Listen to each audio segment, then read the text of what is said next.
Assalamualaikum warahmatullahi wabarakatuh. Perkenalkan, nama saya Titania Fetricia, NIM saya 1920505023, kelas 1997 PMIA. Dosen pengampu Pak Hendra Wijaya, SAG MPDI. Mata kuliah Psikologi Terapan dari Program Studi Pengembangan Masyarakat Islam, Fakultas Dakwah dan Komunikasi. Baiklah, saya akan melanjutkan materi yang selanjutnya. Yang kemarin itu tentang pengendalian emosi, dan yang kali ini dalam pandangan Islam. Baiklah, pada teman-teman harap menyimak materi yang akan saya jelaskan. Menurut Kroll and Kroll, konsep emosi Islam merupakan suatu keadaan yang bergejolak pada diri individu yang berfungsi sebagai inner adjustment, penyesuaian dalam diri. Terdapat lingkungan untuk mencapai kesejahteraan dan keselamatan individu. Chaplin menjelaskan emosi bersifat lebih intens dibandingkan perasaan, sehingga perubahan jasmanian yang ditimbulkan oleh emosi lebih jelas dibandingkan perasaan. Aspek-aspek emosi mencakup perasaan subjektif, dasar fisiologis, dan perasaan emosional. Pengaruh emosi terdapat ekspresi, berpikir, dan berperilaku, lalu mencakup juga kelengkapan motivasional tertentu dan terkait dan secara emosi dan ditunjukkan dalam bahasa, ekspresi wajah, dan gestur. Bentuk-bentuk emosi berdasarkan ayat Al-Quran, hadis, dan pendapat para ulama. Kejadian manusia adalah terdiri daripada unsur jasmani dan rohani.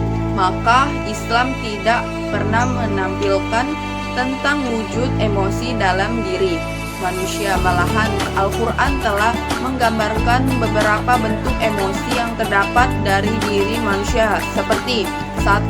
Emosi takut. Hal ini sebagaimana dalam firman Allah dalam surat Al-An'am ayat 15, yang mana telah menjelaskan tentang emosi takut yang berwujud manusia. Kedua, yaitu emosi marah. Allah turun menyuruh manusia supaya menahan marah seperti dalam firman-Nya surat Al-Imran ayat 134.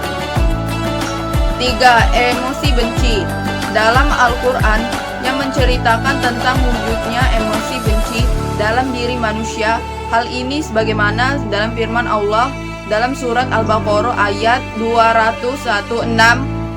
3. Yaitu emosi malu. Setiap manusia memiliki rasa malu, baik laki-laki ataupun wanita.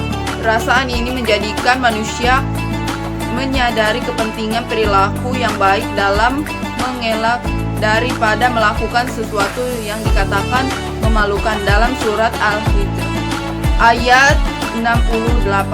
Yang kelima yaitu emosi sedih. Emosi sedih yaitu akan timbul bila orang mengalami keadaan mengecewakan, menggelisahkan, atau sebuah muncul atau akibat penderitaan karena luka atau sakit. Hal ini dalam firman Allah surat Al-Baqarah ayat 227. Dan yang terakhir tentang korelasi antara emosi dan Islam. Berikut ini pengertian ciri-ciri yang dicerdaskan yang dimaksud kecerdasan diri. Konsep emosi dalam Islam, kesabaran diri, yakni mengetahui apa yang kita rasakan pada suatu saat dan menggunakannya untuk memandu pengambilan diri sendiri, memiliki tolak ukur yang realistis atau kemampuan diri sendiri, dan kepercayaan diri yang kuat. Kesadaran diri merupakan kemampuan untuk mengelak dan memilah-milah perasaan, memahami hal yang sedang kita rasakan dan mengapa hal itu kita rasakan, dan mengetahui penyebab munculnya perasaan tersebut, serta mengetahui perilaku terhadap kita dengan orang lain. Mungkin itu saja yang dapat Tania jelaskan tentang materi tersebut. Maaf apabila ada salah kata dalam pengucapan. Tania akhiri, wabillahi taufiq wal hidayah. Wassalamualaikum warahmatullahi wabarakatuh.